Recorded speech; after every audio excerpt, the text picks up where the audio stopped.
ആപ്കെ അദാലത്തിൽ writer and politician Sasi തരൂരിന്റെ മേലുള്ള കുറ്റാരോപണം ഇദ്ദേഹം രാഷ്ട്രീയത്തിൽ മിസ്ഫിറ്റാണ് എന്നുള്ളതാണ്. ശശി, താങ്കൾ ടോപ്പറാണ്, സ്കോളറാണ്, UN ജോലി ചെയ്തിട്ടുണ്ട്, ഡിപ്ലോമസിയെ പറ്റി നന്നായിട്ട് അറിയാം, കുറച്ച് ഓവറായിട്ട് പഠിച്ചിട്ടുമുണ്ട്. ഇത്രയും വിദ്യാഭ്യാസം ഉള്ളവരെയൊക്കെ രാഷ്ട്രീയത്തിൽ ആവശ്യമുണ്ടോ? ഇന്നത്തെ കാലത്ത് രാഷ്ട്രീയത്തിൽ വളരെ വ്യത്യസ്തരായുള്ള ആൾക്കാർ അട്രാക്ട് ആവുന്നുണ്ട്. അവരുടെ ബാക്ക്ഗ്രൗണ്ട് വേറെയാണ്. എൻ്റെത് ഒരു രാഷ്ട്രീയ കുടുംബമൊന്നുമല്ല. എൻ്റെ കുടുംബത്തിൽ ആരുമില്ല രാഷ്ട്രീയത്തിൽ. ഇനി എൻ്റെ കുട്ടികൾ പോലും രാഷ്ട്രീയത്തിൽ വരാൻ താല്പര്യപ്പെടുന്നില്ല.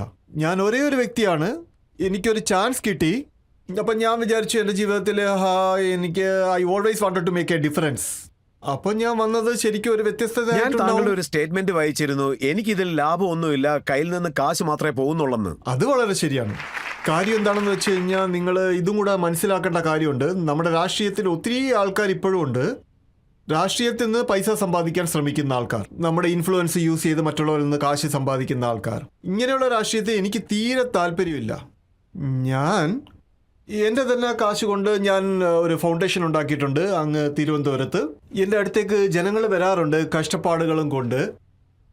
അതിനു വേണ്ടിയിട്ട് ഒരു ഒഫീഷ്യൽ ആൻസർ ഒന്നും ഞാൻ കൊടുക്കാറില്ല. ഫോർ എക്സാമ്പിൾ, ഒരാൾ വരുന്നു, അയാൾക്ക് സർക്കാർ ആശുപത്രിയിൽ ഒരു ക്യാൻസറിൻ്റെ ഓപ്പറേഷൻ പറഞ്ഞിട്ടുണ്ട്, എനിക്ക് പ്രധാനമന്ത്രിയുടെ റിലീഫ് ഫണ്ടിൽ നിന്ന് കാശ് കൊടുക്കാൻ പറ്റും. മുഖ്യമന്ത്രിയുടെ ഒരു റിലീഫ് ഫണ്ടും ഉണ്ട്. പക്ഷേ ഒരാൾ വന്ന് എന്നോട് പറയുകയാണ്, എനിക്ക് ഓൾറെഡി ഓപ്പറേഷൻ കഴിഞ്ഞു, പക്ഷെ മരുന്ന് മേടിക്കാൻ എൻ്റെ കാശില്ല, എൻ്റെ പോക്കറ്റിൽ നിന്ന് കൊടുക്കണം. അതുകൊണ്ടാണ് ഞാൻ ഈ ഫൗണ്ടേഷൻ ഉണ്ടാക്കി അങ്ങനെ കൊടുക്കുന്നത്. കാരണം നിങ്ങളും മനസ്സിലാക്കണം ഈ കാര്യം. പക്ഷെ താങ്കളുടെ പാർട്ടിയിലെ ലീഡേഴ്സായ രാഹുൽ ഗാന്ധി, സോണിയാഗാന്ധി, അവർക്കും താങ്കളുടെ മേൽ ദേഷ്യമുണ്ട്. കാരണം പ്രസിഡന്റ് ഇലക്ഷനിൽ അവർക്കെതിരായിട്ട് താങ്കൾ നിന്നില്ലേ? നോക്കൂ, ഞാൻ അവരുടെ ദയവിലൊന്നും അല്ല മത്സരിച്ചത്. ഞാൻ മത്സരിച്ചു കാരണം ഞാൻ അതിൽ കുറെ മാറ്റങ്ങൾ കൊണ്ടുവരാൻ ആഗ്രഹിച്ച കാൻഡിഡേറ്റ് താങ്കൾ ആയിരുന്നില്ല. ശരിയാണ്, ഞാൻ അത് മത്സരിക്കാൻ തീരുമാനിച്ചിരുന്നു. പക്ഷെ ഞാൻ സോണിയജിയെ പോയി കണ്ടിരുന്നു, പ്രിയങ്കജിയെയും പോയി മീറ്റ് ചെയ്തു. പിന്നെ ഭാരത് ജോഡോ യാത്രയുടെ നടുവിൽ ഞാൻ രാഹുൽ ഗാന്ധിജിയെയും കണ്ടു. 3 പേരോട് ഞാൻ പറഞ്ഞു, നോക്കൂ, ഞാൻ നിങ്ങൾക്കെതിരായിട്ടല്ല നിൽക്കുന്നത്, ഞാൻ പക്ഷേ പാർട്ടിയിൽ കുറച്ച് മാറ്റങ്ങൾ കൊണ്ടുവരാൻ ആലോചിക്കുന്നുണ്ട്. അതുകൊണ്ട് പ്രസിഡന്റ് ഇലക്ഷൻ നടത്തുകയാണെങ്കിൽ ഉറപ്പായും മത്സരിക്കാൻ ആഗ്രഹിക്കുന്നുണ്ട്. എന്താണ് ഇതിൽ നിങ്ങളുടെ അഭിപ്രായം? ഞാൻ വിചാരിച്ചു അവർ പറയും ഇത് വേണ്ട കാര്യം, നമ്മുടെ പാർട്ടിയിലെ ഐക്യതയാണ് വേണ്ടത്, അതുകൊണ്ട് ഇങ്ങനെ ചെയ്യരുത്, പിരിഞ്ഞു പോകുന്നതാണ് നല്ലത്. പക്ഷെ അങ്ങനെ പറഞ്ഞില്ല. 3 പേരും എന്നെ പ്രോത്സാഹിപ്പിച്ചു. എന്നോട് പറഞ്ഞു ഇത് നല്ലതാണ്, പാർട്ടി വളരട്ടെ, ഇലക്ഷൻ നടക്കട്ടെ, ആര് ഇലക്ഷന് നിന്നാലും ഞങ്ങൾ പെർമിഷൻ തരാമെന്ന് അവർ തന്നെ പറഞ്ഞു. സോ ഇതേ സ്പിരിറ്റിലാണ് ഞാൻ അകത്ത് വന്നത്. പിന്നെയാണ് മനസ്സിലായത് വേറെ ഒരു ഒഫീഷ്യൽ കാൻഡിഡേറ്റ് ഉണ്ടായിരുന്നു. അതിനുശേഷം ഇത് ക്ലിയർ ആയി, വേറെ കാര്യമാണ്. പക്ഷേ ഞാൻ വിചാരിച്ചു ഇത് ഒരു പ്രാവശ്യത്തേക്ക് ഒരു സ്റ്റെപ്പ് എടുത്തു, അത് പൂർത്തിയാക്കണം. പിന്നെ അതേപോലെ തന്നെ താങ്കൾ ഇലക്ഷനിൽ നിൽക്കുകയാണെങ്കിലാണ് ഇലക്ഷൻ നടക്കുന്നത് പോലെ ഒരു ഫീൽ ഉണ്ടാകുന്നതെന്ന്. ഇലക്ഷൻ നടന്നു, പിന്നീട് തോറ്റു. എന്റെ അഭിപ്രായത്തിൽ ലെജിറ്റിമസി ആയി. പക്ഷേ എന്തായാലും സോണിയാജി എന്നോട് പറഞ്ഞു നിങ്ങൾ സ്ട്രെങ്തൻ ചെയ്യാണ് പാർട്ടിയെ. എനിക്ക് സന്തോഷമുണ്ട് അങ്ങനെ നടന്നതിൽ. എനിക്കും പാർട്ടിയുടെ ബലമാണ് കൂട്ടേണ്ടത്. ഖർഗെ സാർ ജയിച്ചു, ഞാനതിന് മുഴുവൻ റെസ്പെക്ട് കൊടുക്കുന്നുണ്ട്. അദ്ദേഹം എടുക്കുന്ന തീരുമാനങ്ങളാണ് പാർട്ടിയിൽ ഞാൻ അംഗീകരിക്കുന്നത്. പറഞ്ഞതുപോലെ അല്ലല്ലോ ഖാർഗെ സാർ പറഞ്ഞത്. ഹൈക്കമാൻഡ് എന്ത് പറയുന്നു അതിന് ഞാൻ തല കുലുക്കുമെന്നാണ് അദ്ദേഹം പറഞ്ഞത്.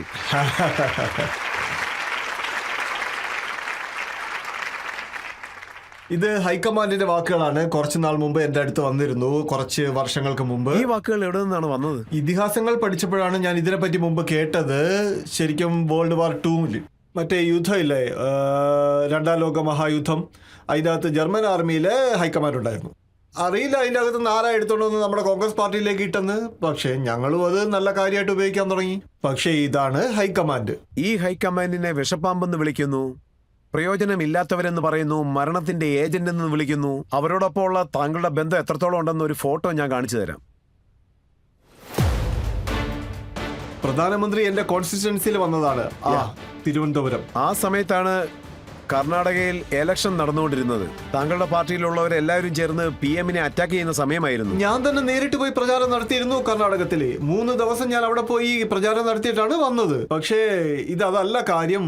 പ്രധാനമന്ത്രി എന്റെ കൺസിസ്റ്റൻസിയിൽ വരികയാണെന്നുണ്ടെങ്കിൽ അതെന്റെ ഡ്യൂട്ടിയാണ്, എന്റെ കടമയാണ് അവിടെ പോകേണ്ടത്. ഞാൻ ആ സ്ഥലത്തിന്റെ MP ആവുമ്പോൾ എന്തായാലും പ്രധാനമന്ത്രി സ്വീകരിക്കാൻ പോയേ പറ്റൂ. ഇത് നോർമലല്ലേ? പിന്നെ ഞാൻ വേറെ ഒരു കാര്യം കൂടെ ഞാൻ പറയാം. ഞാൻ നിങ്ങളോട് പറഞ്ഞതല്ലേ, വ്യക്തിഹത്യ ഞാൻ അതുവരെ ചെയ്തിട്ടില്ല, മോദി സാറിന്റെയും വേറെ ആരുടെയും ചെയ്തിട്ടില്ല. പക്ഷേ നമ്മുടെ ജനാധിപത്യത്തിൽ ഒരു റൂൾ ഉണ്ട്, ഒരു സ്ഥാനം അതുണ്ടെന്നുണ്ടെങ്കിൽ ആ സ്ഥാനത്തിന് ഒരു ബഹുമാനം നമ്മൾ കൊടുത്തേ പറ്റൂ. കാരണം ഇപ്പോ ജനങ്ങൾ തെരഞ്ഞെടുത്ത് ഒരാളെ പ്രധാനമന്ത്രിയാക്കി, അദ്ദേഹം പ്രധാനമന്ത്രി പൊസിഷനിൽ എന്ന് വരെ ഇരിക്കുന്നുണ്ടോ അന്ന് വരെ നമ്മൾ അതിന് റെസ്പെക്റ്റ് കൊടുക്കണം. പക്ഷേ ഇപ്പോൾ ഇവിടെ ഞാൻ പറയുന്നു, ചിലപ്പോൾ രാഷ്ട്രീയത്തിൽ എന്തെങ്കിലും ശത്രുത കാര്യങ്ങളൊക്കെ ഉണ്ടാവും. പക്ഷേ ഞാൻ വിദേശത്ത് പോകുമ്പോൾ അദ്ദേഹം നമ്മുടെ പ്രധാനമന്ത്രിയാണ്, അവിടെ ഞാൻ ഈ ശത്രുത കാര്യങ്ങളൊന്നും കാണിക്കാറില്ല. പക്ഷെ നോക്കൂ, താങ്കളുടെ പാർട്ടിയിൽ ചിലരുണ്ട്. ഗുലാം നബി ആസാദ് ഇവിടെ വന്നിരുന്നു. അദ്ദേഹം പറയുന്നു കോൺഗ്രസ് പാർട്ടിയിൽ അദ്ദേഹം ഉള്ള സമയത്ത് അദ്ദേഹം പറയുന്നു മോദിയെ ആരെങ്കിലും പ്രശംസിച്ചാലോ മോദിയോട് ആരെങ്കിലും സംസാരിച്ചാലോ അവരെല്ലാം മോദിയുടെ ഏജന്റ് ആണെന്ന് പറയുമെന്ന്. ശരിയാണ്, പക്ഷേ ഈ ചിന്ത അത്ര ശരിയായിട്ടുള്ള കാര്യമല്ല. എന്നെ പറ്റി കുറേ കാലങ്ങളായിട്ട് പറയുന്നുണ്ട് ഞാൻ BJP പോകാൻ പോകുന്നു. ഞാൻ എൻ്റെ ഫ്രണ്ട്സിനോട് പറയുന്നത് നിങ്ങൾ തന്നെ വായിച്ചു നോക്ക് എന്താ എഴുതിയേക്കുന്നതെന്ന്. അവരുടെ യഥാർത്ഥ ചിന്താഗതി എന്താണെന്ന് എഴുത്തിൽ തന്നെ കാണാൻ പറ്റും. നിങ്ങൾ ഇങ്ങനെ ചിന്തിക്കാൻ പാടില്ല. ഒരാളുടെ മനസ്സിൽ ക്ലിയർ ആയിട്ടുള്ള സിദ്ധാന്തമുണ്ട്, അതിനൊരു മൂല്യമുണ്ട്. അയാൾ എങ്ങനെ പെട്ടെന്ന് ചേഞ്ച് ആയി അതിന്റെ ഓപ്പോസിറ്റ് പാർട്ടിയിലേക്ക് പോകാൻ പറ്റും? പക്ഷേ അതിന്റെ അർത്ഥം നമുക്ക് നല്ലൊരു റിലേഷൻ അവരോട് മെയിൻറ്റെയിൻ ചെയ്യാൻ പറ്റില്ല എന്നൊന്നുമല്ല. ഒരു കാലത്ത് എൻ്റെ അറിവിൽ വാജ്പേയി സാറ് എന്താണ് നെഹ്റു സാറിനെ പറ്റി പറഞ്ഞതെന്ന് അറിയാമോ? അങ്ങനെയുള്ള ചിന്താഗതികൾ ഇന്നത്തെ സമൂഹത്തിൽ ആരുടെ മനസ്സിലില്ല. വാജ്പേയിയെ ഒരിക്കൽ പറഞ്ഞിട്ടുണ്ട്, താങ്കൾ നല്ലവനാണ് പക്ഷെ തെറ്റായ പാർട്ടിയിലാണ് നിൽക്കുന്നതെന്ന്. ഞാൻ ഇതും എൻ്റെ പാർട്ടിയിൽ ഇടയ്ക്കിടയ്ക്ക് കേൾക്കാറുണ്ട്. അതെ അതെ, എല്ലാവരും പറയുന്നത് താങ്കൾ നല്ല മനുഷ്യനാണ്, വിദ്യാഭ്യാസമുണ്ട്, പക്ഷെ തെറ്റായ പാർട്ടിയിലാണ് നിൽക്കുന്നതെന്ന്. നോക്ക്, ഞാനാണെങ്കിൽ എൻ്റെ കൺവിക്ഷൻസിൽ പറ്റിയ പാർട്ടിയാണ് തിരഞ്ഞെടുത്തത്. എന്തായാലും കറക്റ്റായിട്ട് പറയുകയാണെങ്കിൽ നിങ്ങൾ എൻ്റെ പുസ്തകങ്ങൾ വായിച്ചു നോക്ക്. ഞാൻ അതിലെല്ലാവരെയും ക്രിട്ടിസൈസ് ചെയ്തിട്ടുണ്ട്, കോൺഗ്രസിനെ പോലും. പക്ഷേ മൻമോഹൻ സിംഗ് സാറ്, നരസിംഹറാവു സാറ് ഇവരൊക്കെ കൊണ്ടുവന്നിട്ടുള്ള മാറ്റങ്ങൾ, ലിബറലൈസേഷൻ, എൻ്റെ ആരോപണം എന്താണെന്ന് വെച്ചാൽ കോൺഗ്രസിൽ ഇപ്പോൾ നടക്കുന്ന സ്റ്റാറ്റസ് എക്കോണമി, ആ ആരോപണം ലിബറലൈസേഷൻ്റെ കൂടെ താഴെ വീണുപോയി. അത് കഴിഞ്ഞ് ഇപ്പോൾ BJP നമ്മുടെ രാജ്യത്തിനെ ഹിന്ദുത്വത്തിൻ്റെ പേരിൽ എപ്പം മുതൽ പിരിക്കാൻ തുടങ്ങിയോ, എനിക്ക് തോന്നി നമ്മുടെ രാജ്യത്തിൻ്റെ ഏകത്വത്തിന് വേണ്ടിയിട്ട് കോൺഗ്രസിൻ്റെ ഒരു ഭരണമാണ് നല്ലത്. കാരണം എല്ലാവരെയും ഒരുമിച്ച് കൊണ്ടുവന്ന് നിങ്ങൾ ഹിന്ദുവാണോ മുസ്ലിമാണോ ഇല്ല മലയാളം പറയുന്നോ തമിഴ് പറയുന്നോ ഹിന്ദി പറയുന്നോ ഒന്നും പ്രശ്നമില്ലാതെ ഭാരതത്തിലുള്ള എല്ലാവരെയും ഒരേപോലെ കാണുന്ന ഇങ്ങനെയുള്ള ഒരു രാഷ്ട്രീയമാണ് എനിക്ക് താല്പര്യം. ഇതുകൊണ്ടാണ് കോൺഗ്രസിൽ വന്നത്. അങ്ങനെ നോക്കുകയാണെങ്കിൽ ഹേമന്ത ബിശ്വ ശർമ്മ 22 വർഷം കോൺഗ്രസ് പാർട്ടിയിൽ ഉണ്ടായിരുന്നു. ആപ്കി അദാലത്തിൽ അദ്ദേഹം വന്നിരുന്നു. അദ്ദേഹമാണ് പറയുന്നത് കോൺഗ്രസിൽ വലിയ വലിയ ലീഡേഴ്സിനെ അപമാനിക്കുകയാണെന്ന്. അതായത് രാഹുൽ ഗാന്ധിയെ കാണാൻ പോകുന്ന സമയത്ത് ഏത് പ്ലേറ്റിൽ നിന്നും ബിസ്ക്കറ്റ് നായിക്ക് കൊടുത്തുവോ ആ ബിസ്ക്കറ്റ് തന്നെ ഇവർക്കും കൊടുക്കുന്നുവെന്ന്. സെൽഫ് റെസ്പെക്ട് ഇല്ലാത്ത ഒരു സ്ഥലത്ത് എങ്ങനെ ഇരിക്കാൻ സാധിക്കുമെന്ന് അദ്ദേഹം ചോദിക്കുന്നു. ഇങ്ങനെയുള്ള കാര്യങ്ങളൊന്നും എനിക്ക് നടന്നിട്ടില്ല. ഞാൻ എന്താ പറയുക, ഞാൻ ആ നായെ കണ്ടിട്ടില്ല. പക്ഷേ രാഹുൽ ഗാന്ധിയെ മാത്രമേ കണ്ടിട്ടുള്ളൂ. ഞാൻ പറയുന്നത് എന്താണെന്ന് വെച്ച് കഴിഞ്ഞാൽ താങ്കൾ ആ നായെ കണ്ടിട്ട് പോലും ഇല്ലേ? ഇല്ല. നോക്കൂ, ചിലപ്പോൾ അത് എൻ്റെ ഭാഗ്യമായിരിക്കും. ഞാൻ പോകുമ്പോൾ എനിക്ക് ജോലിയുടെ കാര്യം മാത്രമാണ് സംസാരിക്കേണ്ടി വരുന്നത്. അതിനുള്ള അവസരം കിട്ടിയിട്ടില്ല. നോക്കൂ, രാഹുൽജിയുടെ അടുത്ത് സംസാരിക്കുന്നതാണ് എനിക്ക് കുറച്ചും കൂടി ഈസി ആയിട്ടുള്ളത്. അദ്ദേഹം കുറച്ചുകൂടെ ചെറുപ്പമാണ്, അതുപോലെ ചിന്തകൾ, അതുമല്ല അദ്ദേഹത്തിൻ്റെ അടുത്ത് സംസാരിക്കുമ്പോഴത്തേക്ക് അതൊരു കഷ്ടപ്പാടുള്ള കാര്യമായിട്ട് എനിക്ക് തോന്നിയിട്ടില്ല. അതുപോലെ ചില ആൾക്കാർക്ക് നിങ്ങൾ തന്നെ നോക്ക്, രാഹുൽ ഗാന്ധിയുടെ എത്ര ക്ലോസ് ഫ്രണ്ടാണ് ജ്യോതിരാദിത്യ സിന്ധ്യ, ജിതൻ പ്രസാദ്, RPN സിംഗ്, അവരെല്ലാം ഇപ്പം BJPയിലാണുള്ളത്. ഇപ്പം ഞാൻ എന്താണ് പറയേണ്ടത്? അപ്പോൾ ഈ പറഞ്ഞ ഫ്രണ്ട്ഷിപ്പിനെ പറ്റിയുള്ള കാര്യങ്ങൾ ചിന്തിക്കുമ്പോൾ അവസാനം ഓരോ രാഷ്ട്രീയക്കാരനും അദ്ദേഹത്തിന്റെ സ്വന്തമായിട്ടുള്ള ഇത്രയും പേരുണ്ട്. ഗുലാം നബി ആസാദ്, ഹേമന്ത് ബിശ്വ ശർമ്മ, സിന്ധ്യ, അതുപോലെ ധാരാളം പേർ. എന്തുകൊണ്ടാണ് ഇതുപോലെയുള്ളവർ കോൺഗ്രസിൽ നിന്നും വിട്ടകന്നത്? നോക്കൂ, രാഷ്ട്രീയത്തിൽ ഇന്നത്തെ കാലത്ത് ഇങ്ങനെയൊക്കെ വളരെ സർവ്വസാധാരണമായിട്ട് നടക്കുന്നതാണ്. കർണാടകത്തിൽ ഒരു വലിയ മുഖ്യമന്ത്രി തന്നെ ഉണ്ടായിരുന്നു. ഒരു ഉപമുഖ്യമന്ത്രി തന്നെ BJP വിട്ടിട്ട് പെട്ടെന്ന് കോൺഗ്രസിലേക്ക് വന്നു.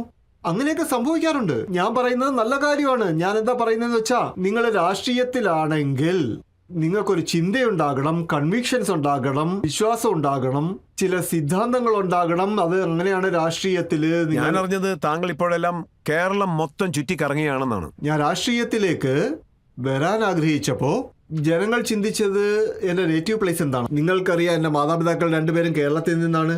അവരവിടെയാണ് ജനിച്ചത്. അതുകൊണ്ട് എനിക്ക് അവിടെ നിന്ന് മത്സരിക്കേണ്ടി വന്നു. സോ എനിക്ക് ഒരിക്കലും താമസിച്ചിട്ടില്ലാത്ത ഒരു സ്ഥലത്ത് ഹോളിഡേയ്സിന് പോയിട്ടുള്ള, കുട്ടിക്കാലത്ത് ഒരു മാസത്തേക്ക് വേണ്ടി മാത്രം പോയിട്ടുള്ള ആ സ്ഥലമാണ് എൻ്റെ കർമ്മഭൂമിയായി മാറിയത്. നാച്ചുറലി ലോക്സഭയിൽ എന്താ നടക്കുന്നത് എനിക്കറിയാമല്ലോ. ഒരു സ്ഥലം സെലക്ട് ചെയ്യുകയാണെന്നുണ്ടെങ്കിൽ അവിടെ ജയിച്ചേ പറ്റൂ. ഞാൻ സെലക്ട് ചെയ്തു. കേരളത്തിൻ്റെ തലസ്ഥാനമാണ് തിരുവനന്തപുരം. അവിടെ എൻ്റെ റൂട്ട്സ് എല്ലാം അവിടെ തന്നെയാണ്. 4ാമത്തെ പ്രാവശ്യം അവിടെ തന്നെ മത്സരിക്കാനാണോ ഉദ്ദേശം? അത് ഇതുവരെ തീരുമാനമായിട്ടില്ല. ഞാൻ എന്താ പറയുന്നതെന്ന് വെച്ച് കഴിഞ്ഞാൽ തിരുവനന്തപുരത്തിലായിരിക്കും. പക്ഷെ എനിക്ക് വേറെ പല സ്ഥലങ്ങളിൽ നിന്നും ഒത്തിരി ഇൻവിറ്റേഷൻസ് വരുന്നുണ്ട്. പക്ഷേ അവസരം കിട്ടുന്നില്ല പോകാനായിട്ട്. പക്ഷേ ഇപ്പോൾ ഈ പ്രസിഡന്റ് ഇലക്ഷന് ശേഷം എനിക്ക് കുറച്ച് സമയം കിട്ടി. അപ്പോൾ ഞാൻ ചില ഇൻവിറ്റേഷൻസ് അക്സെപ്റ്റ് ചെയ്തിട്ട് ചില സ്ഥലങ്ങളിലൊക്കെ പോയി സംസാരിച്ചു. എനിക്ക് ജനങ്ങൾ എന്നോട് പറഞ്ഞു എനിക്ക് ഡൽഹിയിൽ നല്ല പറ്റിയൊരു റോള് കിട്ടിയിട്ടില്ല, അതുകൊണ്ട് കേരളത്തിലേക്ക് വന്നോളൂ, അവിടെ നല്ലൊരു. അതുകൊണ്ട് ഞാൻ ഇത്തിരി മാറ്റി ചിന്തിക്കാൻ തുടങ്ങി. എന്തുകൊണ്ട് എനിക്ക് അങ്ങനെ ചെയ്തുകൂടാ കേരളത്തിലേക്ക്? അതിനെപ്പറ്റി ഞാൻ ചിന്തിച്ചുകൊണ്ടിരിക്കുകയാണ്. പക്ഷേ എനിക്ക് വ്യക്തമായിട്ട് അറിയാം റെസിസ്റ്റൻസ് കൊണ്ട് എൻ്റെ പാർട്ടിയിൽ തന്നെ എനിക്കറിയാം എന്നെ ഇഷ്ടപ്പെടാത്തവർ.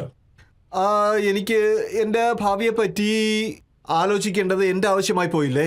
ഒരു ഫുൾ കരിയർ യുണൈറ്റഡ് നേഷൻസിൽ ചെയ്തിട്ട് 35 വർഷം ചെലവാക്കിയിട്ട് ഇവിടെയും 15 വർഷം ചെയ്തിട്ട് ഇനി എത്ര കാലം ഇങ്ങനെ ജോലി ചെയ്യും? എനിക്ക് ഇങ്ങനെ ഒരു രാഷ്ട്രീയ ജീവിതം എനിക്ക് താല്പര്യമില്ല. എൻ്റെ അവസാനം വരെ, ഫ്യൂണറൽ വരെ രാഷ്ട്രീയ പ്രവർത്തനം നടത്താൻ വേണ്ടിയിട്ട്. അവസാനം നമ്മളെല്ലാം എന്താ ആഗ്രഹിക്കുന്നത്? കുറച്ച് സമയം. നിങ്ങൾക്ക് തന്നെ മനസ്സിലായിട്ടുണ്ടാവും നമ്മൾ ജനങ്ങളുടെ ജീവിതത്തിൽ കൊണ്ടുവരുന്ന മാറ്റങ്ങളെല്ലാം, ആ മാറ്റങ്ങൾ കൊണ്ടുവരാൻ ഇപ്പം നമുക്ക് ചിലപ്പോൾ പ്രാപ്തിയില്ലായിരിക്കും. അപ്പോൾ കുറച്ച് മാറി നിന്നിട്ട് ക്രിക്കറ്റ് കാണാനോ പുസ്തകങ്ങൾ വായിക്കാനോ അല്ലെങ്കിൽ ചെറുമക്കളുടെ കൂടെ കളിച്ചിട്ട് സമയം ചെലവാക്കാനോ അങ്ങനെയുള്ള ഒരു അവസരം എനിക്ക് എപ്പോൾ കിട്ടുമെന്ന് ഞാൻ വെയിറ്റ് ചെയ്തുകൊണ്ടിരിക്കുകയാണ്. ചിലപ്പോൾ അത് 2024 തന്നെ നടക്കും, ചിലപ്പോൾ അത് കുറച്ച് 5-6 വർഷം കഴിഞ്ഞിട്ടായിരിക്കും. പക്ഷേ ഇതൊക്കെ ആലോചിച്ച് ഇപ്പോഴേ തന്നെ പ്ലാൻ ചെയ്ത് വെച്ചിട്ടുണ്ട്. പറയുന്നത് എന്താണെന്ന് വെച്ചാൽ ശശി തരൂർ കേരളത്തിന്റെ മുഖ്യമന്ത്രിയാകാൻ യോഗ്യതയുള്ള ഒരു വ്യക്തിയാണ്. നോക്കൂ, ചില ആൾക്കാർ ഇതിനെപ്പറ്റി എന്നോട് സംസാരിക്കാറുണ്ട്. പിന്നെ ഞാനും നാച്ചുറലി എല്ലാ ഓപ്ഷൻസും ഞാൻ എക്സാമിൻ ചെയ്യുന്നുണ്ട്. തിരുവനന്തപുരത്തുള്ള ജനങ്ങൾ അവരുടെ മുഴുവൻ വിശ്വാസം എനിക്ക് തന്നിട്ടുണ്ട്. ഞാൻ അതിനൊരിക്കലും ദ്രോഹം ചെയ്യാൻ ആഗ്രഹിക്കുന്നില്ല. വീണ്ടും വിശ്വാസം തരികയാണെന്നുണ്ടെങ്കിൽ അതിന് സേവനം ചെയ്തേ പറ്റൂ. പക്ഷേ ഇപ്പോൾ ഇത് വേറെ പ്രോസ്പെക്റ്റിൽ പോയി എൻ്റെ രാഷ്ട്രീയ ജീവിതത്തിൽ എനിക്ക് ഒരു അവസരം കിട്ടുകയാണെങ്കിൽ, പാർട്ടിയുടെ നേതൃത്വം വഹിക്കാൻ ഒരു അവസരം കിട്ടുകയാണെങ്കിൽ, ചിലപ്പോൾ ഇത് എൻ്റെ ജീവിതത്തിൽ ഒരു വഴിത്തിരിവായിരിക്കും. എൻ്റെ ജീവിതത്തിൽ നല്ലൊരു കൺക്ലൂഷൻ ആയിരിക്കും കിട്ടുന്നത് എൻ്റെ രാഷ്ട്രീയ ജീവിതത്തിൽ. പക്ഷേ ഇതൊക്കെ ചെയ്യാൻ വേണ്ടിയിട്ട് എനിക്ക് ഇനിയും കുറച്ചുകൂടെ സമയം വേണം. ഞാൻ ശരിക്കും എല്ലാം നോക്കിക്കൊണ്ടിരിക്കുകയാണ്. ഒബിയസ്ലി എൻ്റെ പാർട്ടി എന്താണ് പറയുന്നതെന്ന് കേൾക്കണം, വേറെ ജനങ്ങൾ എന്താണ് പറയുന്നതെന്ന് കേൾക്കണം.